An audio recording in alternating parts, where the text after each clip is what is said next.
आज की वीडियो में बात करेंगे टॉप 10 स्पर्म किलर्स के बारे में। यानी अगर आप प्रेगनेंसी के लिए ट्राई कर रहे हैं और आपकी वाइफ के अंदर कोई प्रॉब्लम नहीं है तो मेल को अपना एनालिसिस भी लाजमी करवाना चाहिए, क्योंकि मेल के अंदर कुछ स्पर्म्स के इश्यूज या प्रॉब्लम्स ऐसे हो सकते हैं जिनकी वजह से प्रेगनेंसी कंसीव नहीं हो पाती। आज की इस वीडियो में हम बात करेंगे 10 ऐसी चीज़ों के बारे में जिनसे मेल पार्टनर को हमेशा दूर रहना है। मेरा नाम है डॉक्टर ताहिर और आप देख रहे हैं YouTube channel doctor helping health. इस चैनल पर जनरल हेल्थ इश्यूज़ के बारे में, मेल और फीमेल हेल्थ इश्यूज़ के बारे में और इसी तरह हमल से पहले के मसाइल, हमल के दौरान के और हमल के बाद के जितने मसाइल हैं उनके बारे में बहुत डिटेल्ड वीडियोस आपके लिए मौजूद हैं। तो चैनल को सब्सक्राइब ज़रूर कर लीजिएगा और बेल नोटिफिकेशन ऑन कर लीजिएगा ताकि नई आने वाली वीडियो आप तक पहुंच सके। अगर आप एक मेल हैं और आप चाहते हैं कि आप अपनी वाइफ को प्रेग्नेंट कर सकें और अपनी फैमिली को कंप्लीट कर सकें तो इन 10 चीज़ों से हमेशा दूर रहें। आपका स्पर्म काउंट नॉर्मल रहेगा, स्पर्म की मोटिलिटी हरकत नॉर्मल रहेगी, क्योंकि देखा यह गया है कि ऑलमोस्ट जितने भी कपल्स होते हैं जो कि प्रेगनेंसी के लिए ट्राई कर रहे होते हैं, प्रेगनेंसी नहीं हो रही होती, इनफर्टाइल जो कपल होते हैं, उनमें से 40% कपल्स ऐसे होते हैं जिनमें वजह मेल के अंदर होती है, मेल की इनफर्टिलिटी वजह होती है प्रेगनेंसी कंसीव ना करने की। और ऐसे केसेस में जहाँ पे मेल फैक्टर इन्वॉल्व होता है तो मेल को अपना चेकअप लाजमी करवाना चाहिए, क्योंकि जब डॉक्टर के पास आप जाते हैं तो डॉक्टर सबसे पहले आपका सीमन एनालिसिस करवाते हैं, स्पर्म का एक एनालिसिस करवाते हैं और दूसरा आपका लाइफस्टाइल जज किया जाता है। कोई लाइफस्टाइल फैक्टर अगर इन्वॉल्व है उसको देखा जाता है, बीएमआई आपके किया जाता है, कहीं मोटापा, ओबेसिटी वगैरह को देखने के लिए, और फिर कुछ मेडिकल हिस्ट्री आपकी ली जाती है। कुछ कंडीशंस ऐसी हो सकती हैं जिनकी वजह से आप कंसीव नहीं कर पा रहे, आपके स्पर्म के अंदर प्रॉब्लम है। तो टॉप 10 स्पर्म किलर के बारे में बात करने से पहले ब्रीफली आपको बता दूं कि जब आप अपना सीमन एनालिसिस करवाते हैं, स्पर्म का एनालिसिस करवाते हैं, तो ऑन एन एवरेज उसके अंदर जो वॉल्यूम है नॉर्मली वो 1.5 ml होना चाहिए, और जो स्पर्म की तादाद है, काउंट है, एटलीस्ट कम से कम वो 40 मिलियन होनी चाहिए। और इन 40 मिलियन में से जो मोटिलिटी है स्पर्म की, हरकत करने वाले जो स्पर्म हैं वो कम से कम 40% होने चाहिए, और उन हरकत करने वाले स्पर्म्स के अंदर भी 40% में से 32% स्पर्म ऐसे होने चाहिए जो कि प्रोग्रेसिव मोटाइल होने चाहिए। यानी कि जब स्पर्म विजाइना के अंदर गिरते हैं तो वो हर सिमत में हरकत करते हैं, लेफ्ट राइट आगे पीछे। तो जो स्पर्म सीधे और स्ट्रेट मूव करते हैं उनको प्रोग्रेसिव मोटाइल कहा जाता है, और वही जाके एग से मिलते हैं और प्रेगनेंसी करते हैं। तो वो एटलीस्ट आपके 32% होने चाहिए। तो अब बात करते हैं टॉप 10 स्पर्म किलर्स के बारे में जिनसे आपको बचना है। तो सबसे पहला जो स्पर्म किलर है वो है स्मोकिंग। अगर आप सिगरेट पीते हैं तो उसको बिल्कुल छोड़ दें, क्योंकि जब स्पर्म की प्रोडक्शन होती है, स्पर्म की प्रोडक्शन टेस्टिस के अंदर होती है, मेल के टेस्टिस से वहाँ से वो मुख्तलिफ नालियों के ज़रिए ट्रैवल करता हुआ जब स्पर्म इजैकुलेशन के मरहले तक पहुंचता है तो बहुत ज़्यादा ऑक्सीडेटिव स्ट्रेस से गुजरता है। और जो स्मोकिंग है ये इस ऑक्सीडेटिव स्ट्रेस को बढ़ा देती है, जिसकी वजह से स्पर्म या तो डेड निकलते हैं बाहर या फिर ऐसे होते हैं कि जिनकी मोटिलिटी कम होती है। अब नंबर 2 पे जो फैक्टर है वो है अल्कोहल। अगर आप बहुत ज़्यादा अल्कोहल यूज़ करते हैं तो इससे भी आपकी स्पर्म की क्वालिटी और मोटिलिटी मुतासर होगी, क्योंकि अल्कोहल मुख्तलिफ तरीक़ों से आपकी जो फर्टिलिटी है उसको मुतासर करती है। किस तरह से कि एक तो वो आपकी बॉडी के अंदर ईस्ट्रोजन के लेवल को बढ़ा देती है, और जब ईस्ट्रोजन का लेवल आपकी बॉडी के अंदर ज़्यादा हो जाता है तो इससे आपके जो स्पर्म की प्रोडक्शन है, स्पर्म का बनना है, वो कम हो जाता है और आपके सेक्सुअल फंक्शन में भी कमी आ जाती है ईस्ट्रोजन के लेवल ज़्यादा होने की वजह से। अब नंबर 3 पे जो स्पर्म किलर है वो है रिक्रिएशनल ड्रग्स। यानी अगर आप बॉडी बिल्डिंग करते हैं, बॉडी बिल्डिंग के लिए अगर आप कुछ एनाबॉलिक स्टीरॉइड्स इस्तेमाल करते हैं या टेस्टोस्टेरोन के इंजेक्शंस वगैरह लगवाते हैं तो ये चीज़ें आपके स्पर्म काउंट को बहुत ज़्यादा नुकसान दे सकती हैं, क्योंकि जब आप बहुत ज़्यादा स्टीरॉइड्स लेते हैं या टेस्टोस्टेरोन लेते हैं तो आपके जो अपने टेस्टिकल्स हैं वो स्पर्म बनाना बंद कर देते हैं।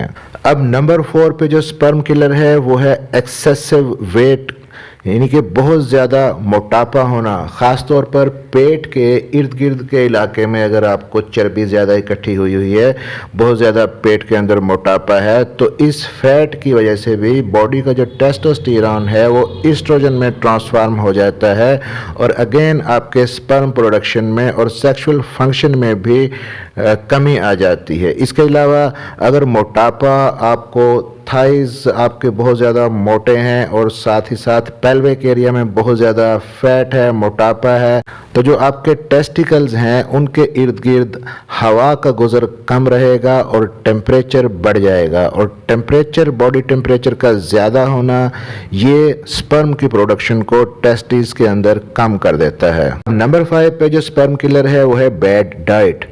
अगर आप बहुत ज़्यादा गलत किस्म की खुराक खाते हैं, जैसा कि जंक फूड है, बर्गर है, पिज़्ज़ा है, पास्ता है, बाहर की ये तली हुई चटपटी चीज़ें, ये आपके स्पर्म की प्रोडक्शन को और मोटिलिटी को कम करती हैं। इसके बरअक्स आप ऐसी चीज़ें ज़्यादा इस्तेमाल करें जिनके अंदर ज़्यादा से ज़्यादा एंटीऑक्सीडेंट्स पाए जाते हों। फिर एसेंशियल ऑयल्स जितने हैं, जैसे कि ऑलिव ऑयल है, उसको आप अपने खुराक के अंदर लाजमी शामिल करें। दोपहर में आप सैलड बना सकते हैं फ्रूट्स का और सब्जियों का, और उस पर आप ऑलिव ऑयल 1 या 2 चम्मच डाल के वो यूज़ कर सकते हैं। तो अपनी डाइट को हाइजीनिक रखें और हेल्दी रखें स्पर्म की प्रोडक्शन को बढ़ाने के लिए। अब नंबर 6 पे स्पर्म किलर अगर बात करें तो वो है जी पास्ट मेडिकल कंडीशंस। कोई ऐसी अगर आपको हो सकती हैं, कोई ऐसी बीमारी है, जैसा कि बचपन के अंदर बाज़ औक़ात पैदाइशी एक साइड की टेस्टिस नीचे नहीं उतरी होती बाज़ बच्चों में, और अगर आपने उसको सही नहीं करवाया बाद में ऑपरेशन के ज़रिए, तो ये भी एक वजह बन सकती है स्पर्म के कम बनने की। और फिर हर्निया अगर आपको है, वो आपने सही तरह से उसको रिपेयर नहीं करवाया, या पेल्विक एरिया के अंदर आपकी कोई सर्जरी हुई है आपके टेस्टिस के या आसपास प्यूबिक एरिया के, तो ये चीज़ भी स्पर्म की प्रोडक्शन में और मोटिलिटी में रुकावट बन सकती है। इसके अलावा सेक्सुअली ट्रांसमिटेड डिजीज़ कुछ ऐसी होती हैं, जैसा कि क्लेमिडिया है या गनोरिया है, तो इस किस्म की बीमारियां भी स्पर्म की प्रोडक्शन को और स्पर्म की मोटिलिटी को कम कर देती हैं। या कोई ऐसी हिस्ट्री है कि आपके ग्रोइन में या आपके जो पेल्विक एरिया है, टेस्टिस का जो एरिया है, वहाँ पर आपको शदीद किस्म की कोई चोट लगी है, जैसा कि कोई मोटर बाइक का एक्सीडेंट हुआ है या रोड साइड एक्सीडेंट हुआ है, तो ये चीज़ें वजूहात बन सकती हैं स्पर्म की प्रोडक्शन में कमी की। अब नंबर 7 पे अगर बात करें स्पर्म किलर की, वो है एक्यूट वायरल इन्फेक्शन, यानी किसी वायरस ने आप पे अटैक किया है, वायरस की वजह से कोई आपको बीमारी हुई है, जैसे कि मम्प्स एक बीमारी होती है वायरस की वजह से, या सर्दियों में जो कॉमन कोल्ड होते हैं, शदीद किस्म की ठंड जब लग जाती है, वो भी वायरल इन्फेक्शन होते हैं। तो वायरल इन्फेक्शन बेसिकली करता ये है कि आपके बॉडी के टेम्परेचर को बढ़ा देता है, और अगेन जैसा कि मैंने बताया, बॉडी टेम्परेचर का बहुत ज़्यादा बढ़ जाना स्पर्म की प्रोडक्शन को और स्पर्म की मोटिलिटी को कम कर देता है। अब नंबर 8 पे केमिकल्स या टॉक्सिन्स कुछ ऐसे होते हैं जिनसे अगर आपको एक्सपोजर होता है, आप अगर कोई फैक्ट्री वर्कर हैं, किसी फैक्ट्री में, किसी मिल में, या पेंट वाली किसी फैक्ट्री में, या इस तरह की किसी फैक्ट्री में काम करते हैं कि जिससे ये केमिकल्स आपके डायरेक्टली बॉडी के साथ कांटेक्ट होता है, हाथों के साथ, या सांस के ज़रिए अंदर जाते हैं, तो इस तरह के केमिकल और टॉक्सिन्स भी स्पर्म की प्रोडक्शन को कम कर देते हैं। और नंबर 9 पे डेफिनेटली एज है। जैसे जैसे एज बढ़ती है मर्दों के अंदर, तो स्पर्म बनाने की जो सलाहियत है और स्पर्म की मोटिलिटी है वो कम होती जाती है।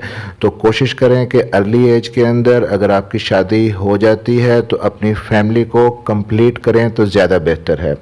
और नंबर 10 पे कुछ ऐसे डिसफंक्शंस होते हैं, जैसा कि इरेक्टाइल डिसफंक्शन है, इसके अलावा इजैकुलेशन के प्रॉब्लम है, इजैकुलेशन सही तरह से नहीं हो पाता, तो इन सूरतों में आप अपनी सेक्सुअल परफॉर्मेंस सही तरह से नहीं दे सकते, और स्पर्म की प्रोडक्शन और मोटिलिटी भी मुतासर होती है इन चीज़ों से। अब फाइनली कुछ मिथ्स के बारे में आपको बता दें कि स्पर्म डेड हो जाते हैं, कम हो जाते हैं, नहीं बनते। कुछ मिथ्स हमारी सोसाइटी के अंदर ऐसी हैं। तो एक तो ये कहते हैं कि जो लोग बहुत ज़्यादा साइकिल चलाते हैं, साइकिलिंग करते हैं, तो उससे स्पर्म की प्रोडक्शन कम हो जाती है, ऐसा नहीं है। फिर हॉट बाथ लेना कैसा है हॉट टब्स के अंदर, क्या उससे स्पर्म काउंट कम हो जाता है या स्पर्म डेड हो जाते हैं? तो आप मैक्सिमम कितनी देर तक हॉट टब के अंदर बैठ सकते हैं, हॉट बाथ लेते हैं तो मैक्सिमम आधा घंटा 1 घंटा, तो इससे भी स्पर्म की क्वालिटी या मोटिलिटी पे बहुत ज़्यादा असर नहीं होता। और फिर बाज़ लोग कहते हैं कि सेल फोन्स या लैपटॉप अगर आप अपनी गोद में रख के काम करते हैं, ऑफिस वर्कर हैं, तो ये भी लेकिन साइंटिफिक तरीके से अभी तक कोई प्रूफ इसका नहीं है।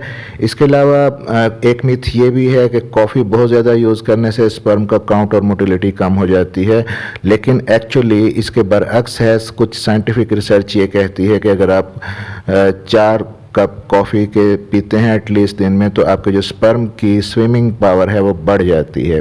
फिर एक मिथ ये भी होता है कि जो मेल का स्पर्म है वो जैकुलेशन के बाद 1 घंटे तक ज़िंदा रहता है। ऐसा नहीं होता। एक्चुअली जो मेल का स्पर्म है फीमेल के अंदर जब एंटर हो जाता है, जैकुलेट हो जाता है, तो वो 7 डेज़ तक ज़िंदा रहता है और इन 7 दिनों तक वो कोशिश करता है अंदर ही एग को फाइंड करने की ताकि फर्टिलाइजेशन हो सके। आपकी किसी किस्म की कोई उलझन हो, कोई सवाल हो, आप कमेंट्स बॉक्स में पूछ सकते हैं। मेरा नाम है डॉक्टर ताहिर और ये चैनल है डॉक्टर हेल्पिंग हेल्थ। चैनल को सब्सक्राइब जरूर कर लीजिएगा और बेल नोटिफिकेशन ऑन कर लीजिएगा ताकि नई आने वाली वीडियो आप तक पहुंच सके। मिलते हैं अगली किसी वीडियो में, तब तक के लिए अपना ख्याल रखिएगा।